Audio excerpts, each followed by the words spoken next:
Continuing our reading of Islamic civilization, we talk about the wealth of Arabs and the trade in cities in the Middle East.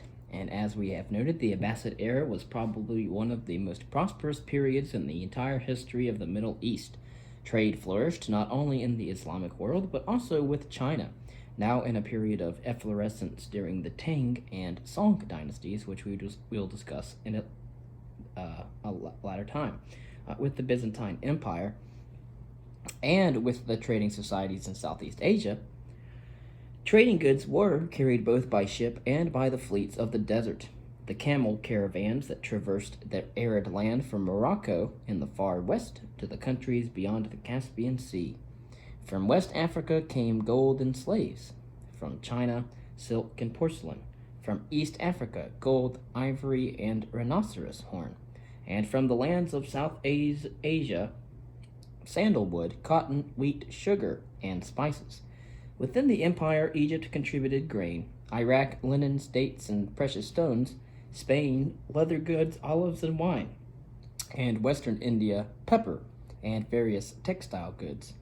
The exchange of goods was facilitated by the development of banking and the use of currency and letters of credit. Under these conditions, urban areas flourished during the medieval period. While the Abbasids were in power, Baghdad was probably the greatest city of the empire. But after the rise of the Fatimids in Egypt, the focus of trade shifted to Cairo, described by the traveler Leo Africanus as, quote, one of the greatest and most famous cities in all the whole world, filled with stately and admirable palaces and colleges and most sumptuous temples, end quote.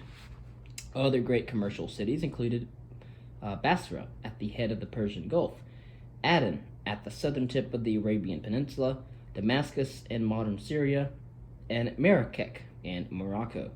In the cities, the inhabitants were generally segregated by religion, with Muslims, Jews, and Christians, of course, living in separate neighborhoods, but all were equally subject to the most common threats to urban life: fire, flood, and disease.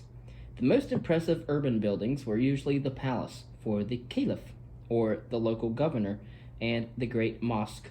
Houses were often constructed of stone or brick on a timber frame. The larger houses were often built around an interior courtyard where the residents could retreat from the dust, noise, and heat of the city streets.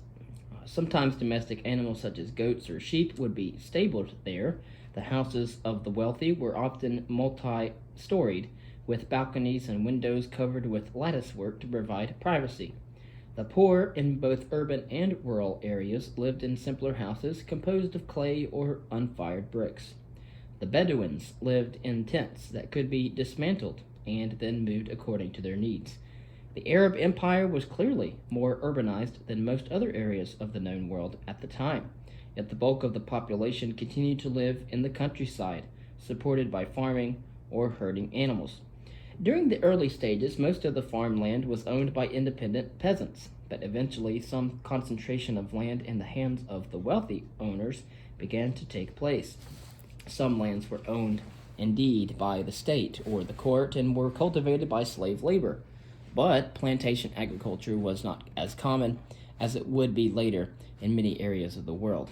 In the valleys of rivers such as the Tigris and Euphrates, the Nile, as well, the majority of the farmers were probably independent peasants.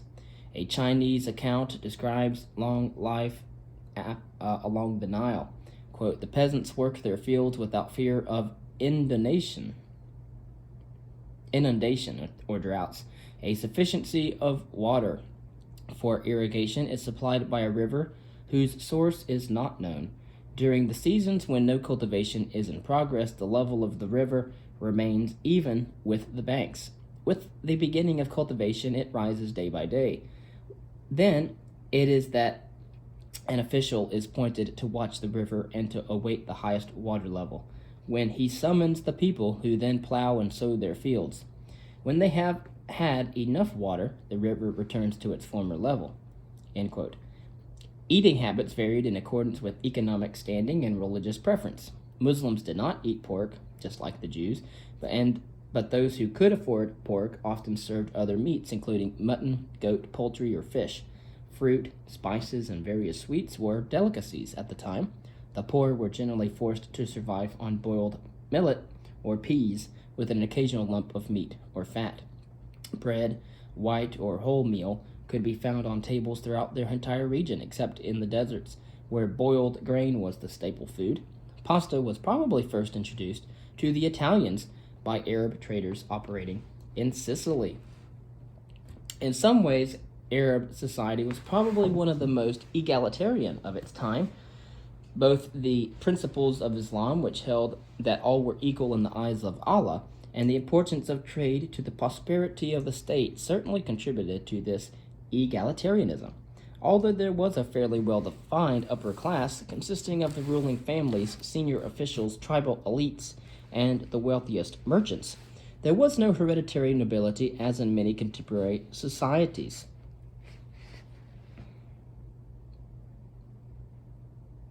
And merchants enjoyed a degree of respect that they did not receive in Europe, China, or India. Not all benefited from the high degree of social mobility in the Islamic world. However, slavery was widespread in Muslim society. Since a Muslim could not be enslaved, the supply came from sub-Saharan Africa or from non-Islamic populations elsewhere in Asia. Most slaves were employed in the army, which was sometimes a road to power, as in the case of the Mamluks, or as domestic servants, who were occasionally permitted to purchase their freedom. The slaves who worked the large estates experienced the worst living conditions and rose in revolt on several occasions.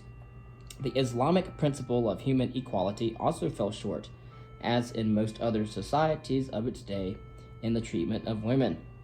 Although the Quran instructed men to treat women with respect and women did have the right to own an inherent property, the male was dominant in Muslim society.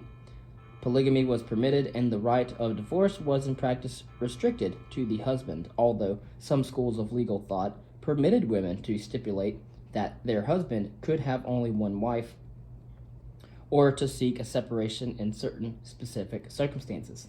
Adultery and homosexuality were stringently forbidden, although such prohibitions were frequently ignored in practice, and Islamic custom required that women be cloistered in their homes and prohibited from social contacts with males outside their own family. A prominent example of this custom is the harem, introduced at the Abbasid court during the reign of Harun al-Rashid. Members of the royal harem were drawn from non-Muslim female populations throughout the empire. The custom of requiring women to cover virtually all parts of their body when appearing in public was extremely common in urban areas, and it still continues to be practiced in many Islamic societies today, as well as the abolishment of homosexualism as well, and adultery. And it should be noted, however, that these customs owe more to traditional Arab practice than to the actual Quranic law. Concerning the culture of Islamic society, the Arabs were heirs to many elements of the remaining Greco-Roman Empire, or Greco-Roman culture of the Roman Empire, and they assimilated Byzantine and Persian culture just as readily as well. In the 8th and 9th centuries, respectively, numerous Greek, Syrian, and Persian scientific and philosophical works were translated into Arabic and eventually found their way back into Europe. As the chief language in the southern Mediterranean and the Middle East, Arabic became an international language. Later, Persian and Turkish also came to be important in administration and culture. The spread of Islam led to the emergence of a new culture throughout the Arab Empire. This was true in all fields of endeavor, from literature to art and architecture, written, of course, in the Arabic language. But pre-Islamic traditions were not extinguished and frequently combined with Muslim motifs, resulting in a creative work of great imagination and originality. Concerning philosophy and science, during the centuries following the rise of the Arab Empire, it was the Islamic world that was most responsible for the preserving and spreading the scientific and philosophical achievements of ancient civilizations. At a time when ancient Greek philosophy was largely unknown in Europe, key works by Aristotle, Plato, and other Greek philosophers were translated into Arabic and stored in a, quote, house of wisdom in Baghdad. where they were read and studied by Muslim scholars, end quote. Eventually, many of these works were translated into Latin and were brought to Europe, where they exercised a profound influence on the latter course of Christianity and Western philosophy in general. The process began in the 6th century when the Byzantine ruler Justinian, which we will discuss later, shut down the Platonic Academy in Athens, declaring that it promoted heretical ideas. Many of the scholars at the academy fled to Baghdad at the time, where their ideas and the classical texts that they brought with them soon aroused local interest and then were translated into Persian or Arabic. And latter works were supplemented by acquisitions in Constantinople, and possibly also from the famous library at Alexandria. The academies where such translations were carried out, often by families specializing in the task, were not true universities like those that would later appear in Europe, but were private operations under the sponsorship of a great patron, many of them highly cultivated Persians living in Baghdad or other major cities. Dissemination of the translated works was stimulated by the arrival of paper in the Middle East, brought by Buddhist pilgrims from China, passing along the Silk Road. Paper was much cheaper to manufacture than papyri, and by the end of the 8th century, the first paper factories were up and running in Baghdad. Libraries and booksellers soon appeared after that. What motives, however, inspired this ambitious literary preservation project? At the outside, it may have simply been an effort to provide philosophical confirmation for existing religious beliefs, as derived from the Quran. Eventually, however, more adventurous minds began to use the classical texts not only to seek greater knowledge of the divine will, but also to seek a better understanding of the laws of nature. Such was the case with the physician and intellectual Ibn Sina from 980 to 1037. However, he is known in the West as Avicenna. Again, Ibn Sina is the same as Avicenna, who in his own philosophical writings cited Aristotle to the effect that the world operated not only at the will of Allah, but also by its own natural laws, indeed, laws that could be ascertained by human reason. Although Islamic scholars are justly praised for preserving much of classical knowledge for the West, they also made considerable advances of their own. Nowhere is this more evident than in mathematics and the natural sciences. Islamic scholars adopted and passed on the numerical system of India, including the use of zero, and a 9th century Persian mathematician founded the mathematical discipline of algebra, or al-jabr, the reduction. Simplified Arabic numerals had begun to replace cumbersome Roman numerals in Italy by the 13th century. In astronomy, Muslims set up an observatory at Baghdad in order to study the position of the stars. They were aware that the earth was round, and in the 9th century produced a world map based on the tradition of the Greco-Roman astronomer Ptolemy. Aided by the astrolabe, an instrument designed to enable sailors to track their position by means of the stars, Muslim fleets and caravans opened up new trading routes connecting the Islamic world with other civilizations, and Muslim travelers such as al-Masudi and Ibn Battuta provided modern readers with their most accurate descriptions of political and social conditions throughout the Middle East. Muslim scholars also made many new discoveries in optics and chemistry, and with the assistance of texts on astronomy by the ancient Greek physician Galen, who lived from around 180 to 200 CE, developed medicine as a distinctive field of scientific inquiry. Avicenna compiled a medical encyclopedia that, among other things, emphasized the contagious nature of certain diseases and showed how they could be spread by contaminated water supplies. After its translation into Latin from Arabic, Avicenna's work became a basic medical textbook for medieval European university students. Ultimately, though, the spurt of interest in classical philosophy and science throughout much of the Muslim world proved somewhat abortive. The suggestion that reason could build a bridge to faith aroused the ear of traditional Muslim scholars, and although classical works of the ancient period by such ancient writers as Euclid, Ptolemy, and Archimedes continued to be translated, the influence of Greek philosophy began to wane in Baghdad by the end of the 11th century, and did not recover after that time. A similar pattern occurred in Spain, where philosophers such as Averroes, whose Arabic name was Ibn Rushd, and Maimonides,